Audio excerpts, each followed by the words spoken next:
મારું નામ છે કિંજલ પાચાણી। આજે ખૂબ જ સરસ મજાના ટોપિક સાથે અમે આવ્યા છીએ અને એ છે આપણા નજીકના દિવસોમાં ખૂબ જ સરસ મજાનો તહેવાર આવી રહ્યો છે હોળી, જે આપણે ઘણા વર્ષોથી મનાવીએ છીએ, ઉજવીએ છીએ। પણ આ વર્ષે કંઈક નવો જ સંકલ્પ કરીએ, નવા સંકલ્પ સાથે આપણે આ હોળીનું ઉજવણી કરીશું। તો કે નવો સંકલ્પ કેવો?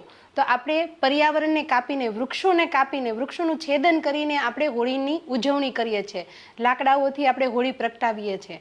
પણ આપણે આપણી જૂની સંસ્કૃતિ, જૂની પરંપરાના હિસાબે ગૌ માતાની ગૌ સ્ટિકમાંથી, ગૌ માતાના છાણામાંથી આપણે હોળીની પ્રગટાવીશું અને હોળીની ઉજવણી કરીશું।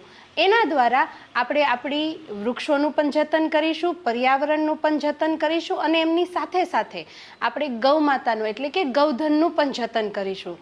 તો સૌ સાથે મળીને આપણે એક સંકલ્પ કરીએ કે આ વર્ષની હોળી આપણે ગૌ માતાના છાણમાંથી બનેલી ગૌ સ્ટિકનો ઉપયોગ કરી અને હોળી પ્રગટાવીશું, જેનાથી આપણને ભરપૂર માત્રામાં ઓક્સિજન મળી રહેશે અને સાથે સાથે વાતાવરણ પણ શુદ્ધ થશે અને આપણો સંસ્કૃતિ પણ જળવાઈ રહેશે અને પરંપરાગત જે વર્ષોથી, યુગોથી જે ઋષિમુનિની જે પદ્ધતિ ચાલી આવે છે એનું પણ આપણે અનુસરણ કરીશું। તો આજે જ આપણે છેલ્લા 6 વર્ષથી એલબી ગૌ ક્રાંતિ સંસ્થાન દ્વારા ગૌ સ્ટિક બનાવવામાં આવે છે અને વૈદિક હોળી ઉજવવામાં આવે છે।